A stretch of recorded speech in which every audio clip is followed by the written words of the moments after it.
Welcome students. I am Dr. P.K. Bhattacharya from TERI. We will take you through how R&D organizations can support as a source of information.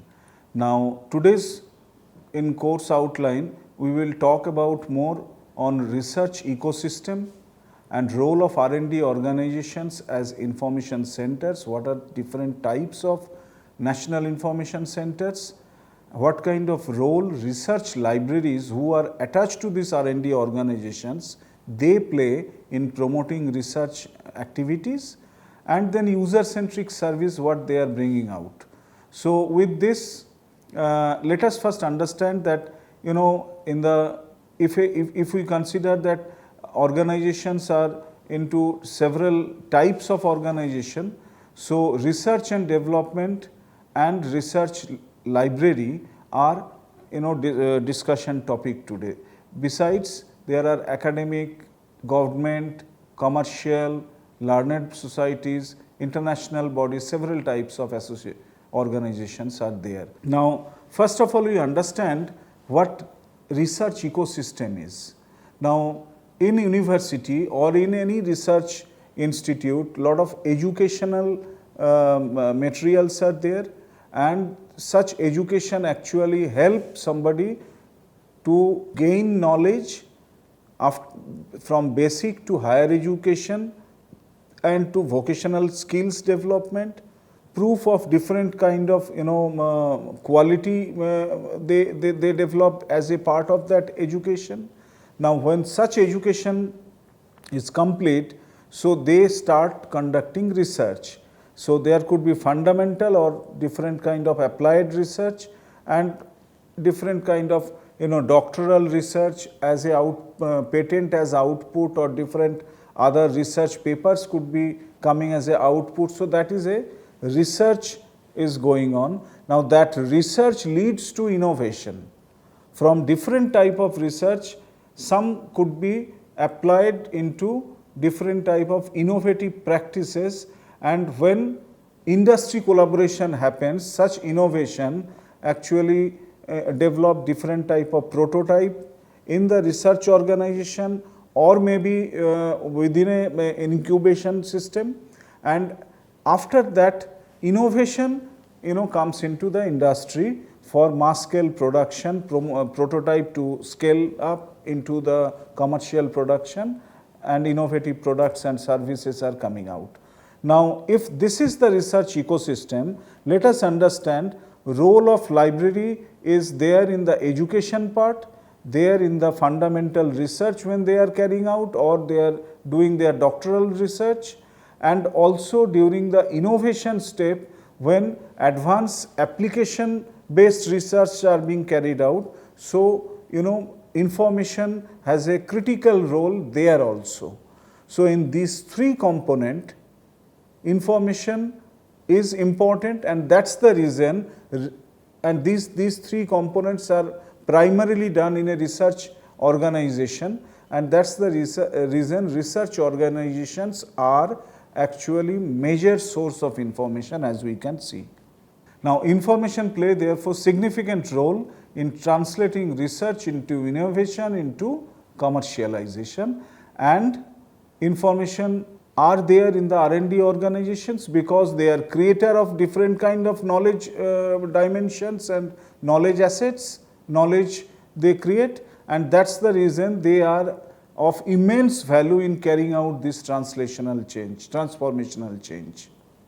Now these are different international R&D organ, there could be hundreds more. So I have put down some of the UN based research organizations mostly, and could be national level R&D organizations, some are government funded, and in the different type of ministries, particularly CSIR, which is part of your Ministry of Science and Technology, DBT, that is also under both this DBT, DST, they comes under Ministry of Science and Technology. Then DRDO is there, that is Defense Research Development Organization, which is part of Ministry of Defense, they conduct several research. And then Indian Council of Medical Research under Health Ministry, Education, Agricultural Research, ICAR, which is part of Agricultural Ministry, and MHRD, that consists of several higher educations including all IITs, NITs, so where different varieties of research are being carried out, and they also generate a lot of information. So government R&D organizations in India are primary source of generating lot of knowledge content.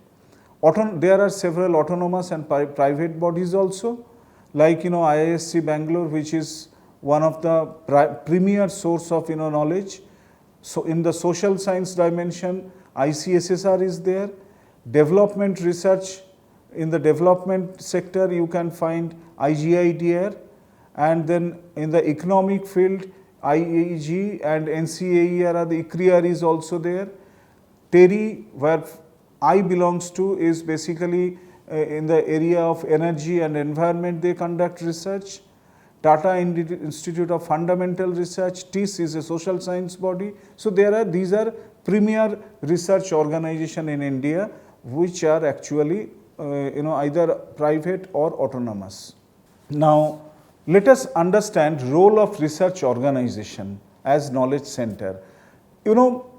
More than 90% of informations are generated in government offices now or government agencies. Now many of these organizations are official documents or discourse, but majority of them are also from the R&D organizations which we are discussing just now.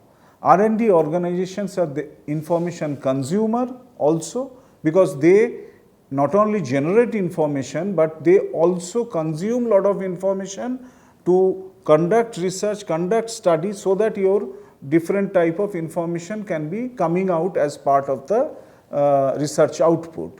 R&D organizations are therefore important source of information, because when they generate knowledge, so they actually supported by, they usually get lot of back-end support from different research libraries and information center. So we will also touch upon in today's discussion on how research libraries perform for this research activities, collect valuable information resources, and which are used for different kind of research study. And due to this innovative research, several primary information are generated. So that is the reason we call information R&D organizations are perhaps one of the most important source of information, particularly in all sorts of scientific field. Now, and of course social science field as well. Research are usually reported in different conference proceedings, journals, or patents, or books, or different resources items. Useful contribution of this kind of research discourse are used as a tool for further research, and that's how research progression is going on. Now many of the R&D centers are well-known source of information centers as well. Perhaps one of the most important program in the R&D center as a research-based information center, creation of research-based information center was NISAT program. So NISAT program was conducted under DST and has set up in CSIR and other organizations more than 14 national information centers. Now NISAT program in its two phase, it's started in 1985. So in its two phase till early 2000 and early 2000, I think it got ended in 2006 or so. So 14 national information centers were set up. 5-6 are now closed down, but rests are very much operational and are primary source, or rather premier source of selective areas of information. So NISAT, what they have identified, then they identified 14 such areas and key areas, and they set up information center and promoted all sorts of information resource or knowledge resource for further research in those organizations. 8 information centers were set up in CSIR laboratories, and rests are somewhere different. Now, one of the important activity which came up as in a CSIR laboratory is INSDOC, Indian National Scientific Documentation Center, now changed name is NISCARE. So, they were actually hosting the National Science Library, so which actually promoting lot of research in Delhi and NCR part across across India also. Many resources were being taken from INSDOC for different types of research purposes. Besides NISAT program, DRDO has set up DECIDOC, which is a defense related information center. ICSSR, that is Indian Council of Social Science Research, they set up NASDOC, National Documentation Center for Social Science Research. So, NASDOC they have set up. So, this way government organizations have periodically in the later phase of last century and in the early phase of this century, have set up lot of information centers in R&D organizations for promotion of research and promotion of knowledge base across India. Now, these are CSIR laboratory, different information centers set up in different CSIR laboratory. In this, the laboratory, the knowledge center, information center set up in CGCRI and INSDOC, that is National Center for Bibliometrics, and National Information Center for Advanced Ceramics in CGCRI. These two have closed down. Rests are very much operational, and in specific subject area they are the best, they are having best resources. Now, all these libraries, you can say they are resource center, or they can considered as a libraries also. Now, all these libraries are special libraries dedicated to on that specific subject areas. Now, there are non-CSIR centers also, and among them centers in University of Madras, T-Board and FITT, that is in Delhi IIT. These three centers have closed down, but rests are still now functioning, and they are actually working on that respective subject which where they are actually hosted. Now, role of information centers in R&D organization based information centers are far reached. Why? Because they generate lot of information, so they bring out publications, they hold several conferences, seminars, which are different actually important platforms for researchers to collaborate and come together and share their experience and discuss on new technologies topics, and they come up as a part of different conference proceedings which are kept in these information centers for further research. So, this way actually they generate continuously knowledge items. Now, these days what is happening that most of these resources are being generated in the digital form, like webinars are getting conducted, different type of websites have been created with several databases are being part of that. So, people on that particular subject area can approach to these organizations websites and download several knowledge contents which can fulfill their research work or their research needs. Widespread networking among scientists are therefore possible, as these research organizations are collaborating more than ever before using the digital platform. Now, besides this, most of the research organization during the year, so they have a open day or open house kind of exhibition where they actually bring or rather throw open whatever they have done, what new research activities they have conducted. Sometime in the National Science Congress also, these research organizations, they present papers, what research they have conducted, and research are getting promoted or rather popularly noted down by the different public through these exhibitions or through this congress or through their websites. So this is the open day and open house concept of exhibitions for developing their technologies, developing their new initiatives, and promoting that to the public is a unique concept which is actually supporting the knowledge dissemination in India. Now these are few research publications I have put for you in the biological field, in several other field, health research areas and many other areas.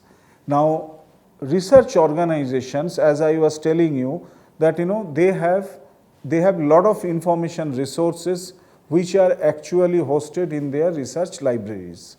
Now each of these research organization, they have research library. Now these research libraries are special library, and they have developed their expertise to promote or to support that kind of research activity, and their knowledge items or resources, information resources, what they have purchased or procured or amassed during these years are on that particular subject or allied subject. So therefore there are enormous volume of knowledge items are lying in those libraries. So research libraries have a clear role to play. So what are these roles? So they build collection on specific subject areas, provide different type of reference service to researcher for their research activities. Now there could be several type of research queries coming up. So such type of queries need to be resolved by the research libraries. Now those research queries are very complex these days. Now bringing out specialized information services for that purpose is an essential component. Now some information services are on demand basis, some are alert kind of services which I will discuss later. Organizing capacity building programs for researcher, like they should know what is plagiarism, how they can cite in different styles, how they can publish their research content in different journals. So this way, and they should also come to know that what are the other type of research are going on in other parts.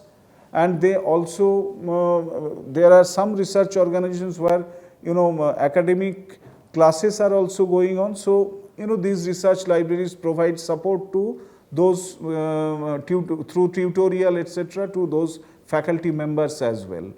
Building network of professionals here, peer-to-peer interaction of librarians or similar type of research libraries actually help them to form a consortia sort of things, and then they purchase resources and share their resources. We call it resource sharing, and then that actually facilitate the information access to researchers for their information need.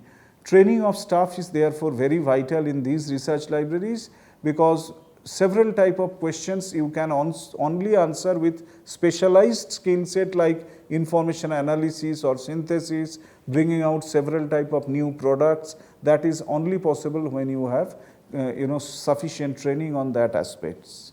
Now in the case of research cycle, if you see that everything starts from reading, then from there you generate idea, the idea gets developed, some idea should be nurtured and they developed into a specific idea, then funding of that research happens, planning, and then actual recording of what all aspects needs to be conducted. So as output of the plan, this recording happens, and then the research process goes on. Once research is complete, it gets published, and your published paper or book are being read by somebody else. So then that is again reading. So this is the research cycle, and in the case of reading, you can see that reading, development and planning stage, so and the published stage.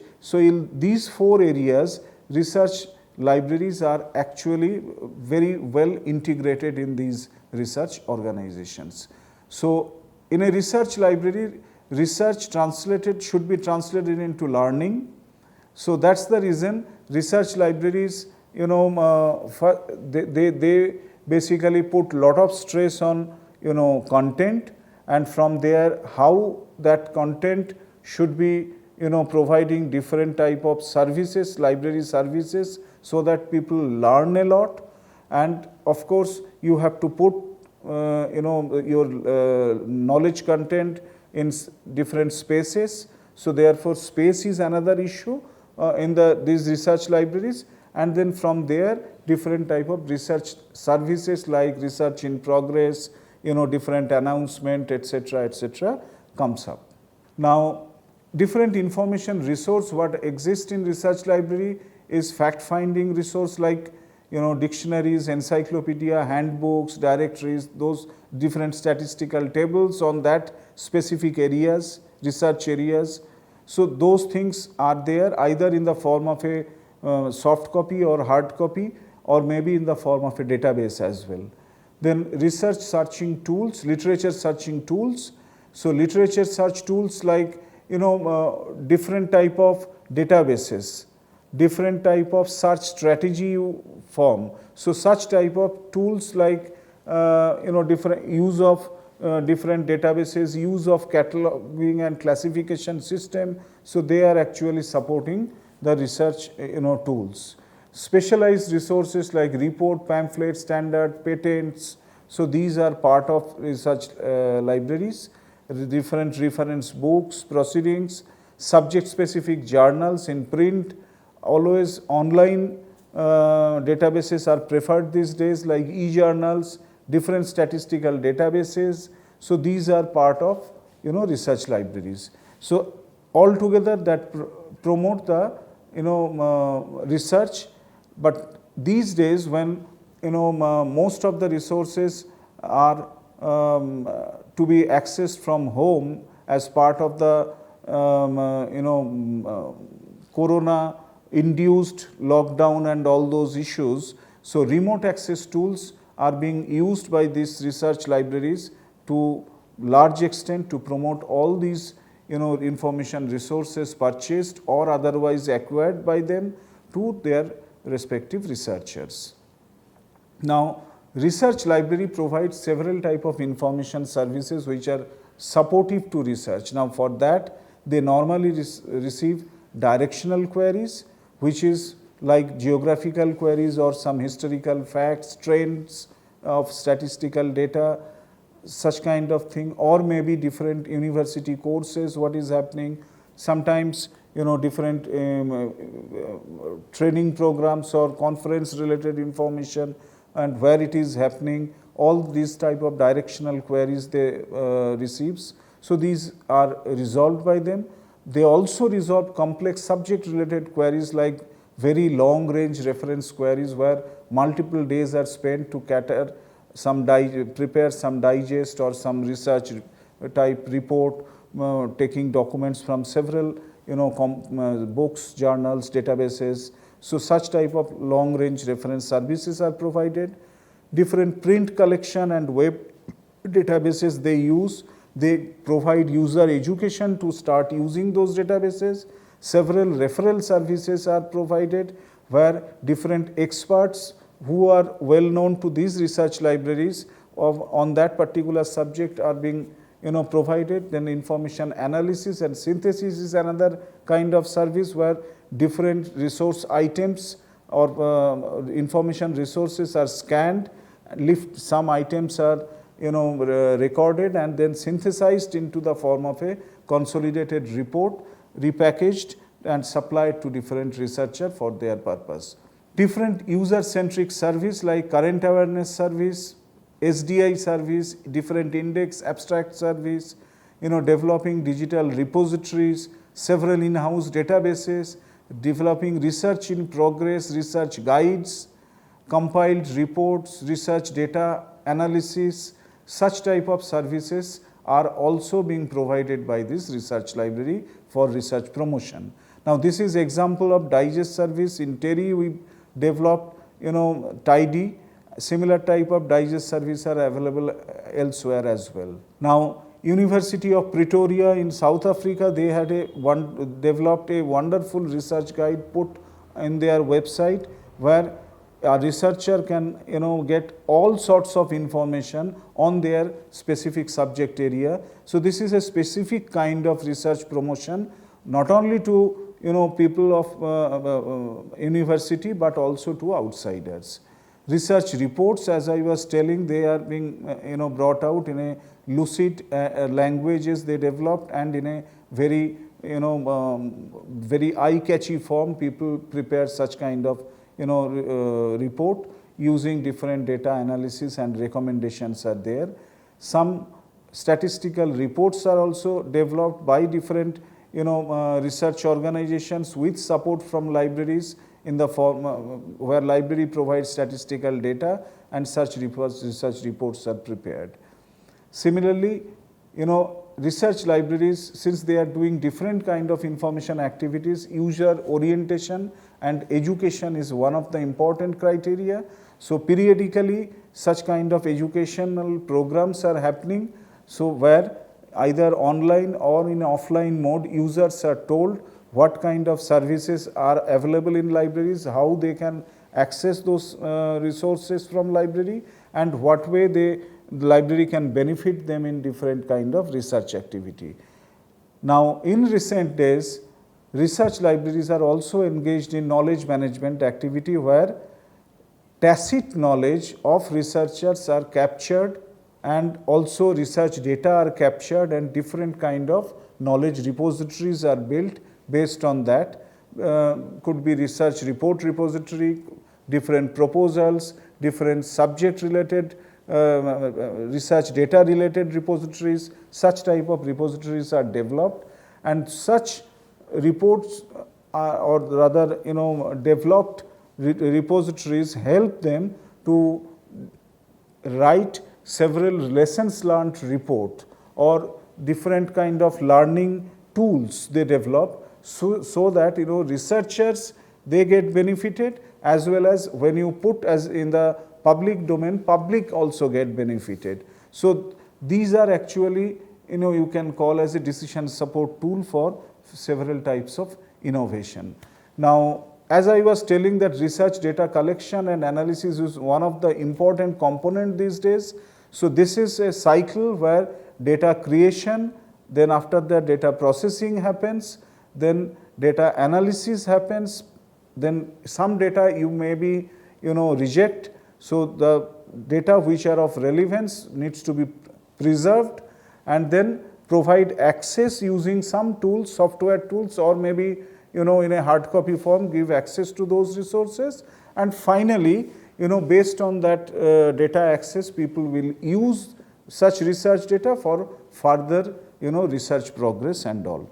So this is how research organizations develop various types of knowledge with support from research libraries which are attached to these research organizations. And in modern knowledge ecosystem, research organization will generate knowledge. That's the expectation of everybody, and such type of innovative content will be promoted and disseminated across the country, and of course in the global arena also. So that's basically the purpose of research and development organizations these days. Research library supports such kind of information sharing or knowledge exchange process from the background of collecting and assimilating and promoting different type of knowledge items to this research, providing such kind of knowledge item to research and promoting such research purpose. So that's how the research organizations with support from research libraries are playing crucial role and providing research support through their knowledge resource acquired and collected for promotion of research across the global arena. Thank you for your patient listening, and I hope you enjoyed today's discussion.